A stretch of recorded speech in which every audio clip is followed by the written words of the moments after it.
예, 할렐루야. 예, 주님의 사랑과 축복이 함께 하시기를 예수님의 이름으로 축원합니다. 예, 오늘 말씀의 제목은 오직 하나님의 말씀이라는 제목으로 함께 말씀을 나눠보겠습니다. 우리가 참 이 세상에 살아가면서 하나님을 사랑하고 하나님을 믿고 하나님의 자녀가 되었다라는 사실은 하나님께서 우리를 선택해 주셨고 우리에게 성령을 보내주셨고 우리를 사랑해 주셨기 때문입니다. 여러분, 그런데요, 우리는 정말로 그 사랑, 정말 나 같은 죄인 살리신 너무나도 놀랍고 감사한데 그 사랑받은 우리가 정말로 하나님과 올바른 관계를 가지고 하나님의 은혜와 축복 속에서 살고 싶은 그런 갈망함이 누구나 다 있습니다. 하지만 우리가 그 갈망함이 있다 할지라도 정말로 하나님과 친밀한 그런 사랑의 관계를 유지하지 못하고 살 때가 참으로 많이 있습니다. 그것은 사실상 우리의 죄악 때문인 것을 보게 돼요. 우리가 하나님과의 친밀한 사랑의 교제를 나누며 하나님의 임재 속에서 살아가기를 갈망하면서도 우리가 또한 이 세상에 살아가면서 하나님의 말씀에 불순종하고 또 하나님의 마음을 슬프게 하며 살아갈 때가 얼마나 많이 있는지 몰라요. 그래서 우리는 참 마음 아파하고 또 가슴을 치면서 회개하기도 합니다. 그럼에도 불구하고 우리가 정말로 하나님 은혜 안에서 온전히 정말 하나님이 주시는 그 은혜로 인해서 기뻐하며 감사하며 행복하며 살지 못할 때가 참으로 많은 것이 그 안타까운 때가 많이 있어요. 오늘 본문 말씀을 보면은 정말로 그 하나님께서는 특별히 선택하셔서 이스라엘을 선택하셨어요. 그래서 하나님의 백성으로 하나님의 자녀들로 삼아주셨습니다. 그럼에도 불구하고 하나님이 큰 은혜를 베풀어 주시고 하나님께서 구원해 주셨음에도 불구하고 하나님의 말씀을 순종하지 못해서 하나님을 정말로 사랑하고 하나님을 경외하고 하나님만을 잘 섬기지 못해서 결국은 하나님의 징계를 받고 하나님의 그 은혜를 누리지 못하고 사는 안타까운 현실을 우리가 볼 수 있습니다. 하나님께서는요, 다윗을 사랑하시고 다윗을 통해서 이 이스라엘 나라에 정말로 놀라운 축복을 주셨어요. 그리고 다윗의 아들 솔로몬에게 정말로 그 모든 그 나라보다도 정말로 그 가장 부강한 나라, 또 가장 축복의 나라로 하나님께서 세워주셨습니다. 그런데요, 이 솔로몬이 정말로 하나님을 사랑하고 경외하다가 이제 너무나 풍요로워지고 부유해지니까 이웃 나라에서 이제 공주들을 자기 아내로 삼습니다. 그것까지는 그래도 하나님께서 좀 이해하셨을 거예요. 그런데 우리가 잘 알다시피 정말로 그 아내와 처첩이 1000명이나 된다고 했어요, 합해서. 그런데 그 여자들이 자기가 섬기던 신을 들여와서 그 신을 섬기겠다고 하는 거예요. 그런데도 이 솔로몬은 그것을 허락했더라는 거예요. 참 하나님의 그 마음을 너무나 아프게 하는 배은망덕한 행위를 했다라는 것입니다. 하나님을 배신하는 행위를 했다라는 거예요. 하나님께서는 정말 이 솔로몬에게 엄청난 지혜를 주셨고 엄청난 그 부유와 풍요와 축복을 주셨어요. 그런데 이 그 솔로몬이 정말 하나님을 사랑하고 그 은혜에 보답하고자 감사해서 하나님만을 유일하게 섬기고 하나님의 말씀만을 순종하고 계명을 지켜야 함에도 불구하고 이 솔로몬은 하나님을 배신하는 행위를 했다라는 것입니다. 처음에는 아마 양심의 가책을 느꼈을지 모르겠어요. 그러나 점점 시간이 지나면서 그 마음 중심에서 하나님을 향한 그 갈망함, 열정, 사랑 이런 것들이 다 식어지게 되었다는 것입니다. 결국 이 솔로몬은 이 여자들이 들여온 이 이방신들을 자기들의 신들을 섬기도록 산당을 짓게 허락을 했어요. 그러니까 이 국민들이요, 나라 백성들이 얼마나 힘들었겠어요. 정말로 그 백성들은 성전을 건축했지요. 또 성전보다도 더 크게 이 솔로몬의 거하는 왕궁을 건축했지요. 그런데도 또 이 여자들이 들여온 이방신을 섬기기 위해서 산당을 지켜야 했어요. 그러니까 이 산당을 지키기 위해서 이 백성들이 또 얼마나 힘이 들고 그 고역이 고됐겠어요. 그러니까 이 솔로몬에게 정말 너무너무 이제 힘드니까, 백성들이 힘드니까 이 불만을 가지고 있었을 거예요. 사실상 마음이 힘드니까 마음에 고통이 있어서 힘든 것을 아마 표현은 못하더라도 마음속에 참 힘든 마음들을 가지고 있었을 것입니다. 마음이 지쳤을 것입니다. 그런데 이 솔로몬이 이제 죽고 아들이 이제 왕이 되게 됐을 때에 이때 이제 백성들이 고역이 너무 고되니까 또 너무 힘드니까 우리의 세금을 좀 줄여주십시오. 이렇게 부탁을 합니다. 그런데요,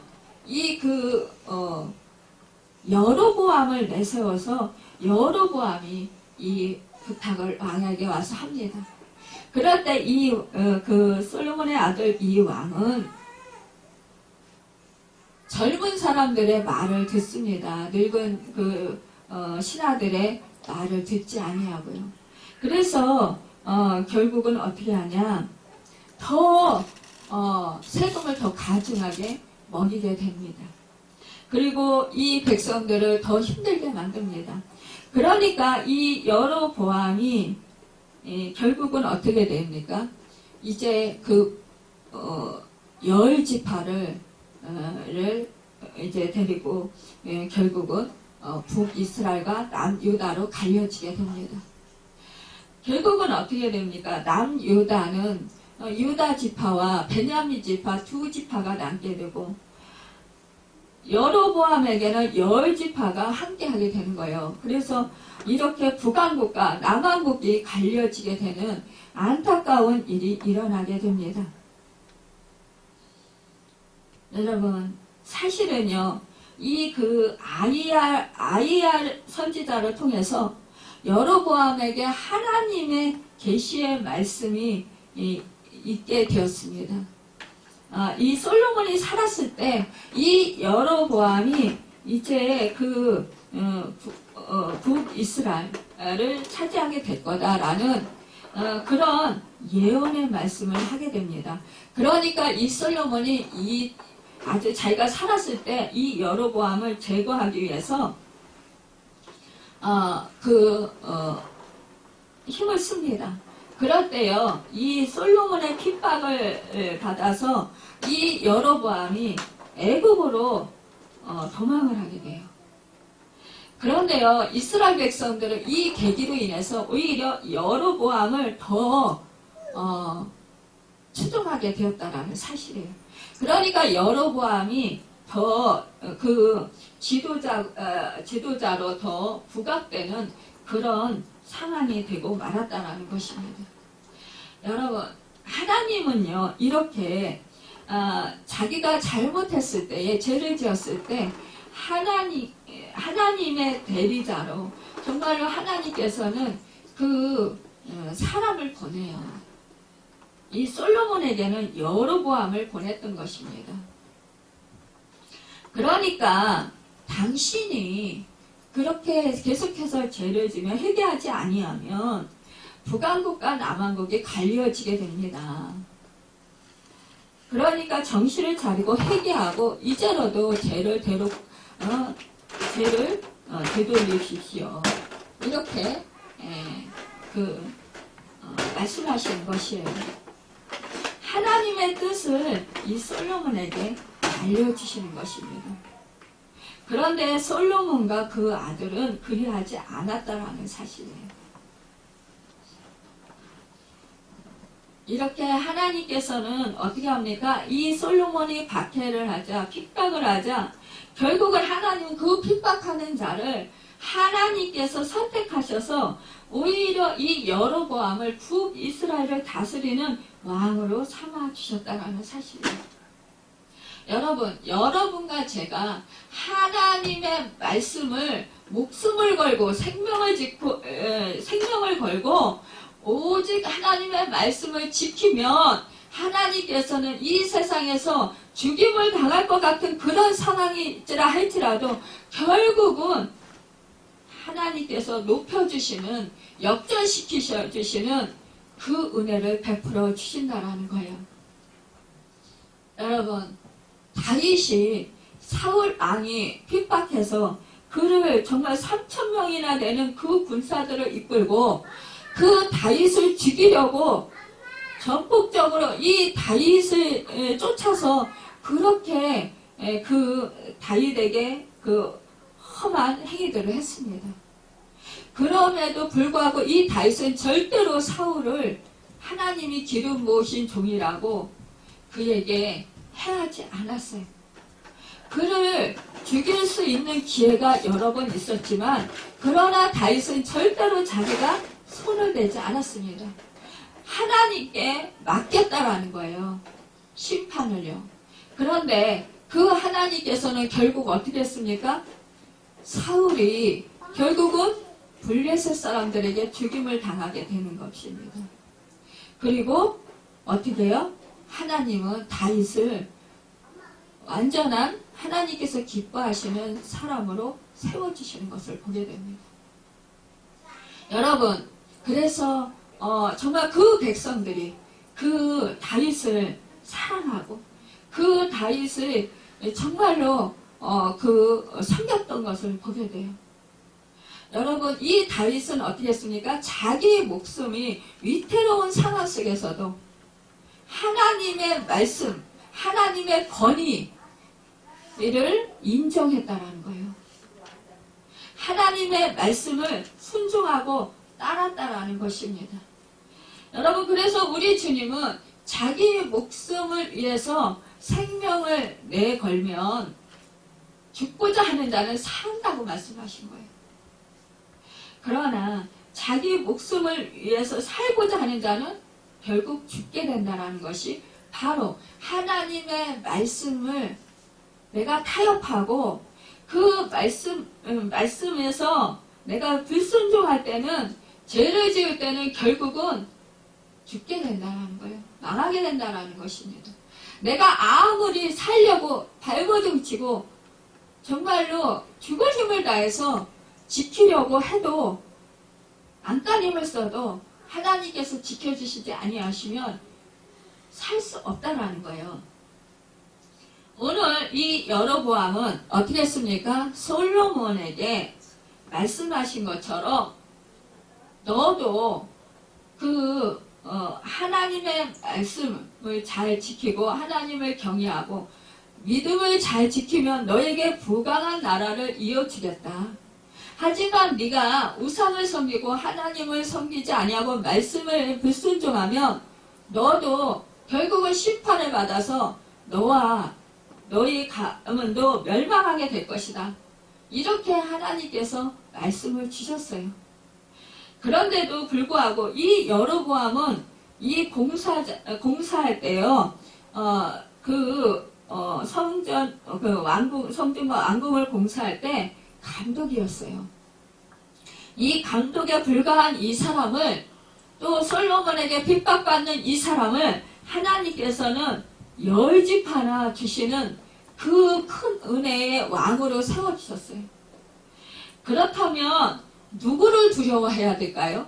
이 여로보암은 바로 하나님을 두려워하고 하나님을 경외하고 하나님 나 같은 정말 아무 쓸모없는 보잘것없는 이 사람을 하나님께서 무엇이길래 이토록 사랑하시고 나를 높여주시는가, 너무나 감사하고 고맙고 정말 갚을 길 없는 은혜를 입었기 때문에 그 은혜를 갖고자 오히려 정말 하나님을 사랑하고 경외하고 하나님의 말씀을 잘 지키고 계명을 잘 지키면서 이 백성들에게도 그리하도록 하나님을 잘 섬기고 하나님의 말씀에 순종하고 행하도록 그렇게 정책을 세우면서 이끌어야 될 것입니다.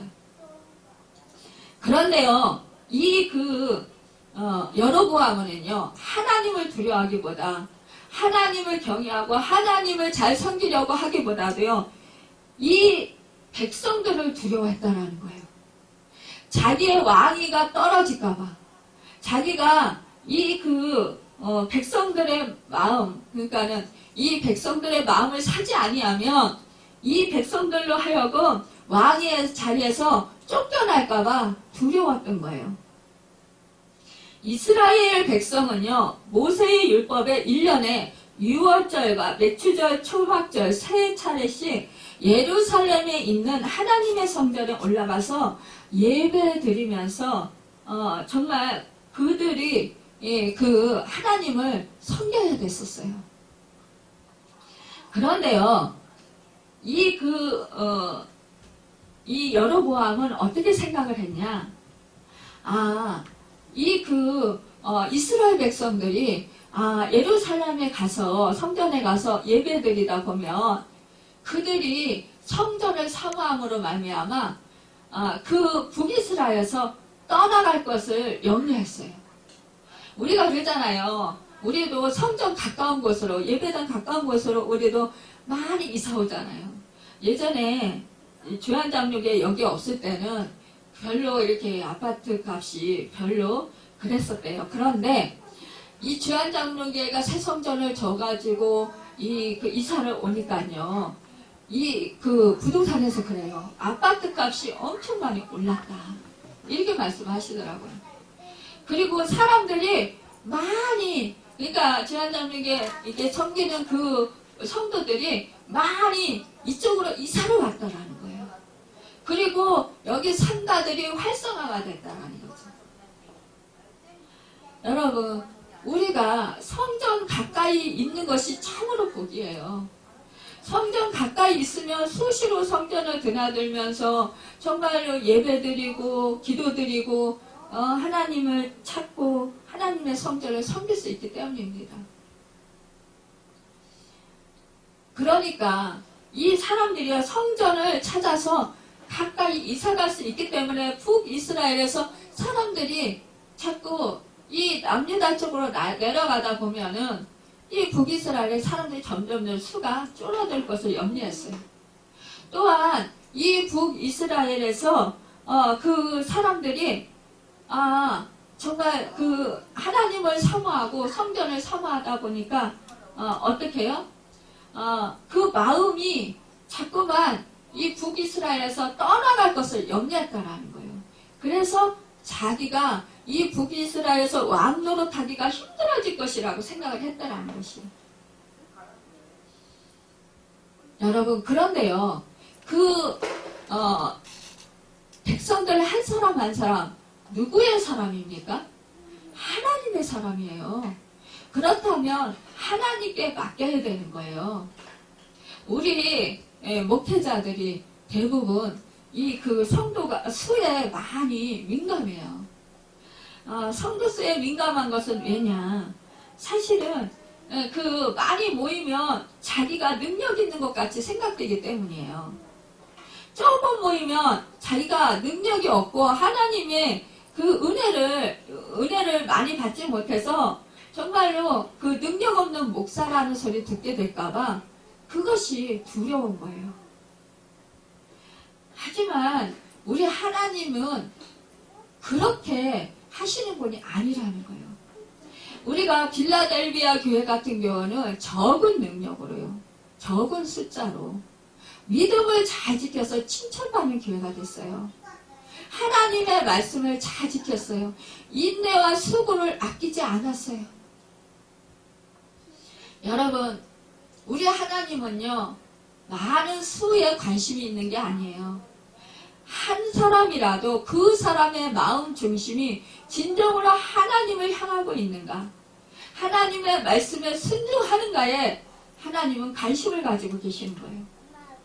하나님을 진정으로 사랑하고 계신가를 하나님께서는 보시고 계시는 거예요. 우리 하나님은요, 우리 행위도 보시지만 우리 마음 중심을 보시는 하나님이세요. 마음의 동기가 순수한가, 정말로 마음 동기가 하나님을 사랑해서, 하나님께 감사해서, 하나님을 기뻐하고 하나님을 경외해서, 하나님을 잘 섬기기 위해서, 하나님께 영광 돌리기 위해서 그 동기로 어떠한 일을 하는가, 아니면 자기 만족을 위해서, 자기 기쁨을 위해서 어쩔 수 없이 사람 눈치를 보면서 사람의 마음을 들기 위해서, 사람의 마음을 만족하게 하고 칭찬받기 위해서 하는가를 우리 하나님께서는 보신다라는 거예요. 여러분, 우리가 겉으로 드러나는 행위는 사람들에게 좋게 보일 수 있어요. 하지만 하나님께서는 그 겉으로 드러나는 그 행위만을 보시고 칭찬하시지 않는다라는 것입니다. 이 여로보암은요, 참으로 하나님이 가증히 여기시고 이 솔로몬 왕국을 이렇게 쪼개신 그 이유를 잘 알면서도 자기의 자기의 인생을, 아니면은 자기의 마음을 흡족하게 하기 위해서, 자기를 이롭게 하기 위해서, 자기가 그 나라를 지키기 위해서 여러분 떼를 냅니다. 그는 어떻게 하냐, 그는 이제 금송아지를 우상을 만듭니다. 그리고 예루살렘 성전 대신에 산당을 세웁니다. 그래서 이 백성들로 하여금 이제는 예루살렘으로 가지 마라, 예루살렘 성전을 가지 말고 이 산당에서 제사를 드려라, 이거예요.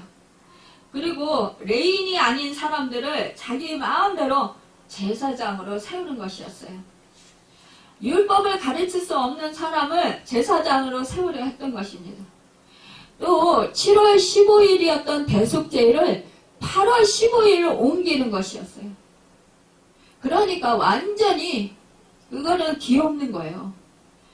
여로보암의 새로운 종교 정책의 핵심은 이스라엘 백성들 하여금 철저하게 하나님의 바른 말씀으로 돌아가지 못하도록 그렇게 정책을 세웠다라는 거예요. 그러니 얼마나 이 여로보암이 어리석은 사람입니까?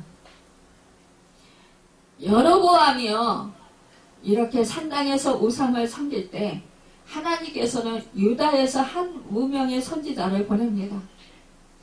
하나님의 명을 받들고 유다에서 이스라엘로 향한 이 선지자가 이스라엘에 도착했을 때에 여로보암이 마침 베델에서 분향하고 있었어요.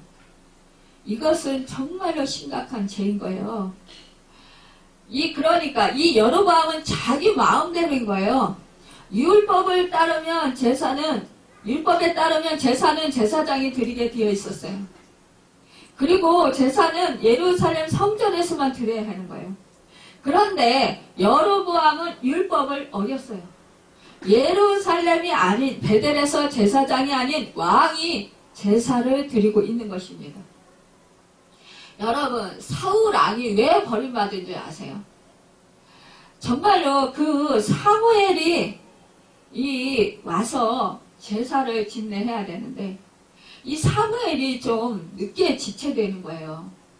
그러니까 불안한 거예요. 이 적은 계속 공격해 오지. 예? 이제 정말 자기들은 완전히 적에게 포로돼서 죽을 것 같은 상황이 되는 거예요. 이러니까 극도로 불안해진 이 사울이 이 제사장만이 제사를 집례해야 되는데 자기가 제사를 집례한 거예요. 그때 누가 왔습니까? 사무엘이 왔어요. 어찌 당신이 이러한 죄를 지을 수 있습니까? 라고 사무엘이 책망했어요. 그러면서 이제 하나님이 당신을 버리셨다라고 했습니다. 그래서 다른 사람에게 그 왕위를 물려줄 거라고 말씀해 주셨어요. 여러분, 우리가 하나님의 말씀을 순종하고 지켜야 하는 것이 생명에 달려있기 때문이에요. 여러분, 죽고 사는 것이 하나님에 의해서 이루어지기 때문이라는 것입니다. 생명의 주인은 하나님이시기 때문이에요. 그런데 이렇게 죄를 지어도 계속해서 큰 죄를 짓고 있는 것입니다.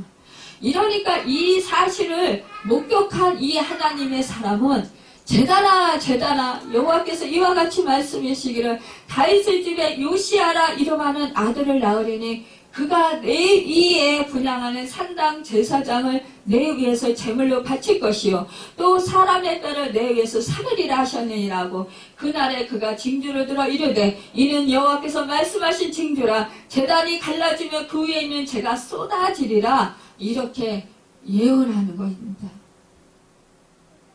이것은요 왕에게 심한 책망의 말을 하는 것인 것입니다. 또한요 정말 심판의 메시지를 전하는 거예요. 그런데요 이 이름이 없는 이 무명의 이 하나님의 선지자, 이 선지자는요 자기가 목숨이 위태로운 것을 알았어요. 죽임을 당할 수도 있어요. 그럼에도 불구하고 그는 자기의 생명을 걸고 하나님의 말씀을 선포한 것입니다. 여러분, 이 하나님의 선지자, 이 사람은요 물도 먹지 아니하고 마시지 아니하고 음식도 먹지 아니하고 이렇게 달려와서 하나님의 말씀을 전했어요. 그런데요 그때 막 화가 난 이 여로보암이 손을 막 이렇게 들어가지고 이제 저 사람을 잡아라 이렇게 한 거예요. 그러니까 하나님께서는 어떻게 했냐, 그 왕의 손을 마르게 하신 거예요. 그래서 꼼짝 못하게 하시는 거예요. 그러니까 하나님의 하나님의 사람의 말씀이 또한 그 말씀으로 인해서 하나님께서 징조를 보여주셨는데 이 제단이 갈라지고 재가 제단에서 쏟아졌어요. 그러니까 이 왕은 뭐라고 하냐면요, 자기 손이 이렇게 말라서 이게 굳어져서 이게 움직이질 않잖아요. 그러니까 하나님의 사람에게 하나님께 기도해서 고쳐달라 이렇게 말하는 거예요. 부탁을 하는 거예요. 그러니까 이 하나님의 사람이 하나님께 기도를 합니다. 그러니까 어떻게 하나님은 그 하나님의 사람의 그 기도를 듣고 죄가 많은 정말 하나님을 배은망덕한 이 여로보암의 손을 하나님이 고쳐주셔요. 그래서 회복시켜주셔요. 여러분, 우리 같으면 어떻게 해요? 너는 내 말 안 듣더니 거봐라 이러면서 너 그렇게 고통당하지 않냐 이러면서 어떻게 보면 기뻐할 수도 있을 거예요. 그런데 하나님은요 그를 불쌍히 여기시고 긍휼히 여겨주시고 정말 그가 죄로 인해서 그러한 징계를 당했다 할지라도 금방 풀어주시는 거예요. 왜 하나님께서 풀어주셨을까요? 여로보암을 사랑했기 때문이에요.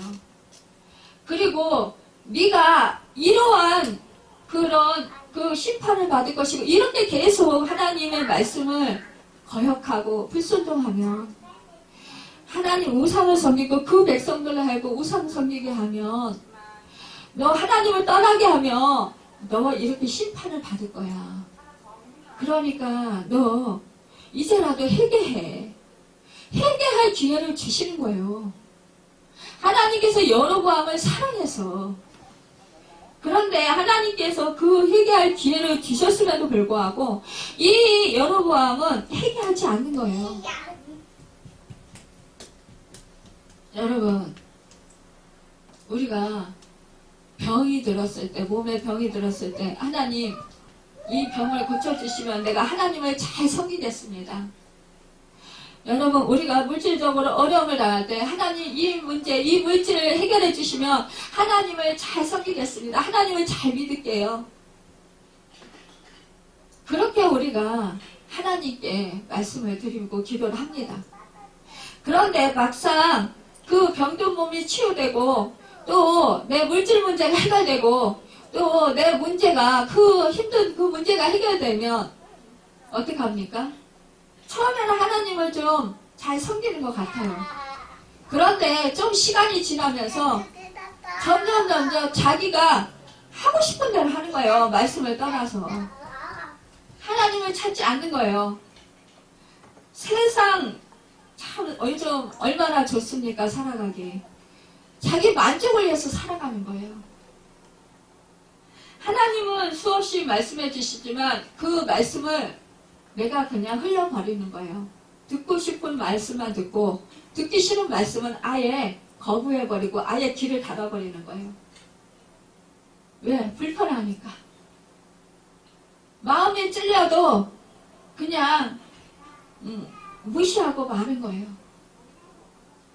여러분, 많은 사람들이요 정말 치료받고 또 문제가 해결받고 부유케 되면은요 저는 하나님을 잘 사랑할 줄 알았어요. 잘 섬길 줄 알았어요. 근데 그렇지 않더라고요. 사람은요 참 그래요. 너나 나나 할 거 없이 좀 편안해지면요 하나님의 말씀에 참 순종하기 어려운가 봐요.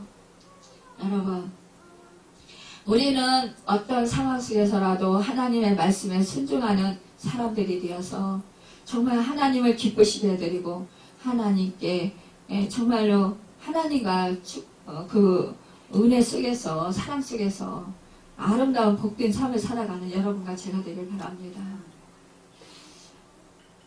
여러분, 이 그 하나님의 사랑, 이 사람은요 정말 하나님의 말씀을 이렇게 금식하면서 물도 마시지 않고 이렇게 하나님의 그 사명을 잘 감당하고 있었어요. 그런데 이 치료받은 이 왕은요 하나님께 회개하기보다는 이 선지자에게 내가 너에게 선물을 주겠다라는 거예요. 예물을 줄 테니까 우리 집에 들어가자. 들어가서 먹고 마시자. 이렇게 내가 너를 잘 대접해 줄게. 이렇게 말하는 거예요. 그러니까 여로보암은요 하나님보다 사람에게 관심이 많은 것 같아요. 여러분, 우리도 이렇게 할 수 있어요. 하나님보다 사람이 늘 내 옆에 있으니까요 사람의 마음을 만족시키고 사람의 마음을 흡족시키고자 하는 그런 마음들이 참 많이 있어요. 그래서 하나님보다 사람의 비율을 맞추는 경우가 참 많이 있다는 거예요. 사람의 말을 그 사람이 불편해할까봐 사람의 말을 듣기를 거부하지 않는 것을 볼 수가 있습니다. 우리는 하나님의 말씀이 아니라면 이 선지자처럼 거부할 수 있어야 됩니다. 하나님의 사람이 왕께 말합니다. 왕께서 왕의 집 절반을 내게 준다 할지라도 나는 왕과 함께 들어가지도 아니하고 이곳에서는 떡도 먹지 아니하고 물도 마시지 아니하리니 이는 곧 여호와의 말씀이 내게 명령하여 이르기를 떡도 먹지 말며 물도 마시지 말고 왔던 길로 되돌아가지도 말라 하셨습니다. 그러면서 그는요, 왕이잖아요. 그러면 어때요? 사람들이 쩔쩔 맬 것 같잖아요. 근데 정말 단호하게 그렇게 딱 말씀을 선포하고 그는 그곳을 떠났습니다. 여러분, 정말로 이렇게 여러분 결단하는 것 쉬운 일 아니에요. 우리 정치인들이나 진짜 많은 사람들이요, 정말로 대통령에게 줄을 대려고 얼마나 애를 씁니까? 높은 사람들에게 줄을 대려고 얼마나 애를 씁니까? 뇌물을 먹이고. 그래서 나라가 부패해지는 거잖아요. 부정부패가 왜 생기는 것입니까? 여러분, 정말 어떤 사람이 유명하다 그러면 그 사람하고 친하게 지내고 싶어서 사람들은 얼마나 애쓰는지 몰라요. 그리고 조금 안다 싶으면, 조금 무슨 연관이 있다 싶으면 그것을 엄청 자랑해요. 그러면서 나도 그 사람처럼 그렇게 신분이 정말 유명해지고 높아진 것처럼 그렇게 착각하면서 의시된다라는 것이에요. 그러면서 교만해진다라는 것입니다. 그런데 이 젊은 선지자는 하나님의 말씀에 순종했던 것입니다. 여러분, 우리도 이와 같이 순종하시길 바랍니다. 그런데요, 이 정말 힘을 다해서 정말 그 젊은 선지자는 얼마나 하나님의 말씀을 지키기 위해서 자기의 목숨을 걸고 얼마나 정말 온 마음을 다하고 온 힘을 다했겠어요. 그러니까 정말 그 사명을 감당하고 이제 나왔을 때 그 긴장이 좀 풀어졌을 거예요. 그리고 그러면서 좀 그때 이제 탈진되고 지치고 물도 마시지 아니었으니 얼마나 금식하기도 힘든데 얼마나 더군다나 먼 길을 갔잖아요. 그러니 얼마나 지치고 힘들었겠어요. 그러니까 쉬고 싶었을 거예요. 그런데 이때 마침 베델의 한 늙은 선지자가 그 아들들에게 이 젊은 선지자가 한 얘기를 다 들은 거예요. 그러니까 이 아들들에게 자기 나귀의 그 안장을 지우라 하고선 젊은 선지자를 찾아서 갑니다. 그리고는 그 선지자가 그 상수리 나무 아래 앉아 있는 것을 보게 돼요. 그 젊은 선지자가 상수리 아래 앉아 있지 아니하고 그냥 쉬지 아니하고 그냥 갔으면 어떻게 하면 늙은 선지자 안 만났을지도 모르겠죠. 근데 이제 긴장이 풀린 이 젊은 선지자가 그 상수리 나무 아래 그곳에서 쉰 거예요. 그런데 이 늙은 선지자가 거기서 이 젊은 선지자를 만나서 이렇게 말합니다. 나와 함께 우리 집에 가서 떡을 먹자. 내가 너를 대접해 줄게. 이 늙은 선지자는 정말 지친 이 젊은 선지자, 나그네 대접하는 것, 이거는 하나님의 말씀에 정말 순종하는 거예요. 말씀을 지키는 거예요. 좋은 뜻인 것 같아요. 그런데요, 여러분, 이렇게요, 사람을 좋게 하고, 사람을 기쁘게 하는 것도요, 하나님의 말씀에 불순종하게 하는 그런 우리로 하여금 믿음을 지키지 못하게 방해하는 그러한 그 악한 요소도 될 수 있다라는 거예요. 그러니까 우리의 마음을 기쁘게 하고 만족하게 하는, 나를 생각해주는 그러한 말들이 오히려 하나님의 말씀을 불순종하게 하고 말씀을 지키지 못하게 방해하는 그러한 악한 요소가 될 수 있고요. 사단에게 쓰임받는 경우도 있게 된다는 거예요. 넘어지게 할 수 있다는 거예요.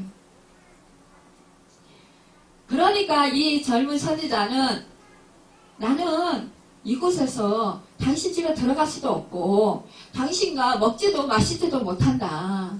하나님께서 누구하고도 먹지도 마시지도 말고 집으로 가라고 했다.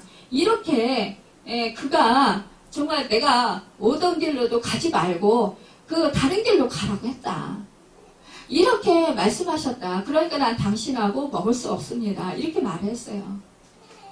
그러니까 이 늙은 선지자는 어떻게 해요? 나도 그대와 같은 선지자라. 천사가 여호와의 말씀으로 내게 이르시기를 당신을 내 집으로 데리고 들어가서 그에게 떡을 먹이고 물을 마시게 하라 하였다. 이렇게 말하는 거예요. 여러분, 우리는요, 어떻게 생각합니까? 하나님의 선지자. 그래. 천사가 그랬다고 했지. 이러면 우리는 어떻게 해요? 하나님이 말씀하셨어요. 하나님이 이렇게 나에게 이렇게 하라고 하셨어요. 하나님이 이렇게 나에게 보여주셨어요. 이렇게 말하는 사람들은 정말 하나님과 친밀한 사람 같습니다. 그러니까 천사를 보았어요. 천사가 나한테 이렇게 말했어요. 그러면 정말로 저 사람을 하나님이 정말로 특별히 사랑하는 사람인가 봐. 그러면서 그 사람의 말을 믿기가 쉽다는 거예요. 그 사람은 말은 무조건 옳다는 거예요. 하나님의 뜻이라고 생각할 수 있다는 거예요. 그런데 우리는 어떻게 해야 됩니까? 이 젊은 선지자가요. 이 늙은 선지자가 정말 하나님이 이 늙은 선지자를 통해서 내가 불쌍하니까 내가 기진맥진하니까 늙은 선지자를 통해서 하나님이 떡도 먹게 하고 물도 마시고 쉬었다 가라고 하시는 건가? 좋게 생각했다라는 거예요.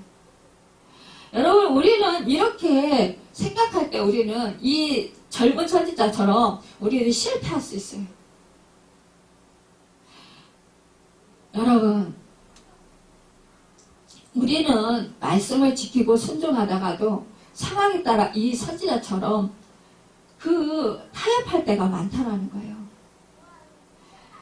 내가 피곤하니까, 여건이 안 되니까, 내가 배가 고프니까, 몸이 아프니까, 누가 와서 정말 갈 수 없으니까 우리가 코로나 때문에 사실상 이 생에 저 생에 많이 되게 돼요.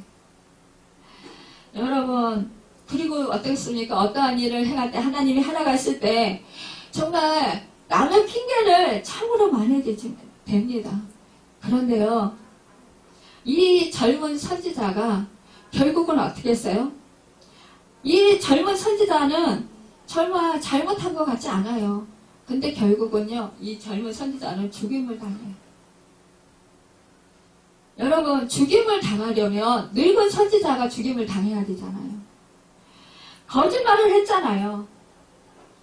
그런데 이 늙은 선지자는 죽질 않아요. 여러분, 참 배고플 때 떡 주고 물 주고 쉬게 하고 정말 고마운 사람입니다. 그런데요, 하나님의 말씀을 해방하는 해방꾼이 되었던 것이에요. 이 늙은 선지자는요.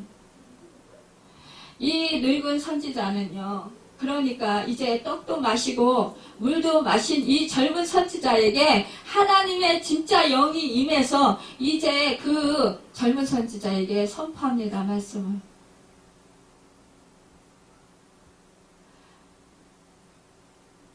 여호와의 말씀에 내가 여호와의 말씀을 어기며 내 하나님 여호와께서 내게 내리신 명령을 지키지 아니하고 돌아와서 여호와가 너더러 떡도 먹지 말고 물도 마시지 말라 하신 곳에서 떡을 먹고 물을 마셨으니 내 시체가 내 조상들의 묘실에 들어가지 못하리라.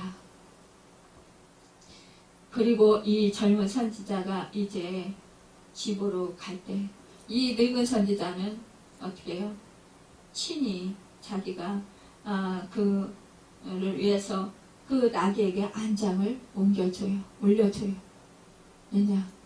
이 늙은 선지자 이제 그때 그걸 깨달았나 봐요. 그 말씀을 선포하면서 내가 잘못했구나. 이 늙은 선지자는요, 사실상 젊은 선지자를 왜 찾아가서 왜 이런 거짓말을 했을까요? 그 동기가 뭘까요? 그것은 아마 어떻게 보면은 여기 기록은 안 됐어요.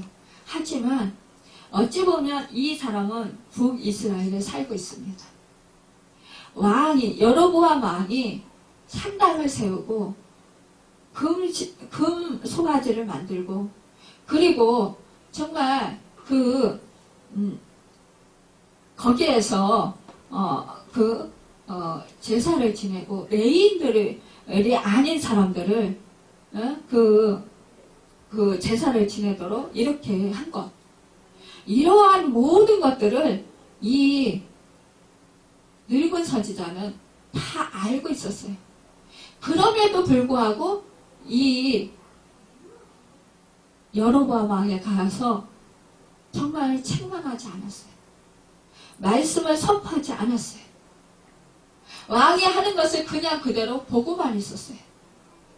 그런데 이 유다에서 남왕국에서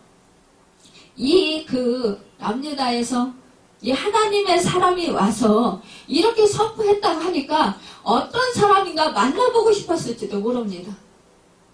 그리고 또한 이 늙은 선지자가 어찌 보면 하나님의 영이 왜 북이스라엘에 있는 자기한테 임하지 아니하고 이 남유다에 있는 하나님 젊은 선지자에게 임했나? 어찌하면 신세했을지도 모릅니다. 여러분, 어떠한 동기에서라도 이 늙은 선지자는 잘못한 것이에요. 그런데 이 정말 하나님의 영이 자기에게 임하고 이 늙은 선지자가 자기 입을 통해서 하나님의 말씀이 선포되어서 이 젊은 선지자가 자기로 인해서 죽게 되었다라는 그 사실을 알았을 때 이 늙은 선지자는 자기 양심의 가책을 느끼고 정말 그는 이 젊은 선지자에게 너무나 미안하고 정말 이 젊은 선지자를 대할 때 정말 어찌할까를 몰랐을 것입니다. 여러분, 그래서 그에게 그 안장을, 나귀의 안장을 주어졌던 것을 보게 돼요. 그런데요, 그 사람이 갈 때 사자가 길에서 그를 만나 물어 죽였다고 했습니다. 여러분, 그의 시체가 그의 길에 버림받고 나귀는 그 곁에 서 있고 사자도 그 시체 곁에 서 있더라. 여러분, 굶주린 사자가 그 젊은 선지자를 물어 죽였으면요 잡아먹었을 거 아니에요. 그러면 그 시체가 없을 거예요. 나귀도 그 옆에 서 있을 수가 없었겠죠. 달아났거나 아니면 나귀도 사자가 잡아먹었겠죠. 그런데요, 이것은요 하나님께서 이 젊은 선지자에게 심판하신 거예요 라는 것을 보여주는 거예요. 사람들에게 알게 하시는 거예요. 아, 정말 하나님이 이렇게 심판하셨구나. 하나님의 말씀에 불순종했고 하나님의 말씀이 그대로 이루어지는 거구나. 이것을 그 백성들로 하여금 보게 하셨던 거예요. 그러니까 사람들이 이 광경을 보고 이 사람들이 늙은 선지자에 가서 말해요. 그러니까 이 선지자는, 늙은 선지자는요 자기가 직접 나귀를 이제 사자에 찢겨 죽은 젊은 선지자에게 갑니다. 그런데요, 이 사자가요 이 늙은 선지자를 물지 않았어요. 여러분, 이것은 다 하나님의 역사하시는 것을 볼 수가 있습니다. 또한 이 늙은 선지자는 사자를 두려워하지 않았어요. 왜냐? 하나님의 뜻인 것을 알고 있었기 때문이에요. 그리고 그는요 어떻게 합니까? 그 시체를 젊은 선지자의 시체를 자기의 나귀에 실어요. 나귀에 싣고 그 시체를 자기 집으로 가져가서 거기서 이제 자기 묘실에 그렇게 그를 시체를 뉘웁니다. 그러면서 그 아들들에게 이렇게 말을 해요. 슬피 울면서 자기가 죽게 되면 그 자기의 묘실에 이 젊은 선지자의 뼈와 자기의 뼈를 같이 곁에 묻어라. 이것은 뭐냐? 여러분 우리가 합장한 것을 볼 수 있어요. 부부가 합장하게 되잖아요. 그런데 부부와 같이 이 늙은 선지자는 이 젊은 선지자를 정말로 불쌍하게 여기고 안타까이 여기면서 정말 자기 생명과 같이 그렇게 안타까워했다라는 것이에요. 그리고 그 아들들에게 말하고 있습니다. 뼈들이 잘 보존되기를 바라면서 자신의 밀실에 누구의 뼈가 여기에 놓여있는지를 보여주는 비문이 새겨지도록 아들들에게 명령했습니다. 여러분 우리는요 하나님께서 이렇게 책망하실 때 그 사람에게 바로 지금 당장 징계하실 것이라고 생각을 많이 합니다. 그러나요 하나님의 선지자는 무려 300년 뒤에 일어날 일을 예언했던 것입니다. 300년 뒤에 유다 말기에 요시야 왕이 종교개혁을 통해서 여로보암이 쌓았던 단과 베델의 우상제단을 제거하게 돼요. 그때 성취되었던 것이에요. 하나님의 예언의 말씀이요. 베델의 다리에서 이미 죽은 거짓 제사장의 그 뼈를 태우는 일을 했는데 그때 이미 아수르에게 이미 그 북이스라엘을 망했어요. 그래서 여로보암과 같은 자들이 죽은 지 오랜 후였더라는 거예요. 이와 같이 하나님께서는 자기 사람에게 예언을 선포하시게 하시면서 그 예언의 진실됨을 확증하셨던 것입니다. 여로보암은요 자신과 자신의 왕권을 보호하기 위해서 우상을 만들었지만 하나님께서는 그의 우상 숭배를 심판하셔서 자신의 그 하나님의 공의를 실천하셨던 것을 볼 수가 있어요. 여러분 그런데요 참으로 이 그 늙은 선지자는 이 젊은 선지자를 안타까이 여겨서 자기 때문에 죽은 그 선지자를 안타까이 해서 이 선지자가 누구인지를 그 비문에 사기여서 기념하라고 했는데 결국은 어떻게 해요? 자기도 함께 묻힘으로 말미암아 자기도 보호를 받았던 것을 볼 수 있어요.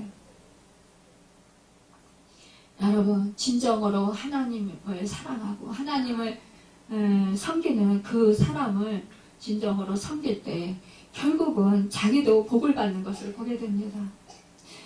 여러분 하나님은요 강에서 만나를 그날 분량 하루하루로 주셨어요. 내일이 안식일이다 그러면은 이틀 기본을 주셨어요. 여러분 그렇듯이요 우리 한 사람 한 사람의 개개인에게 그날 일용할 양식으로 말씀을 주십니다. 그때 주시는 말씀, 자신 개인에게 주시는 말씀의 인도를 따라서 우리는 순종하며 살아야 하는 것입니다. 그날 받은 말씀이 찬양하라 하시면 내가 슬픈 일이 있고 정말로 찬양하고 싶지 않고 목이 아파서 고통스러워서 목소리가 안 나오더라도 정말로 그 말씀에 순종하고자 하는 그런 결단을 하고 우리가 찬양을 해야 된다는 거예요. 찬양하기에 힘써야 된다는 거예요. 또한 정말 목소리가 안 나와서 찬양할 수 없다면 속으로도 마음속으로라도 찬양하고 감사해야 된다는 것입니다. 여러분 용서하라 그랬으면 7번치 7번이라도 용서하라.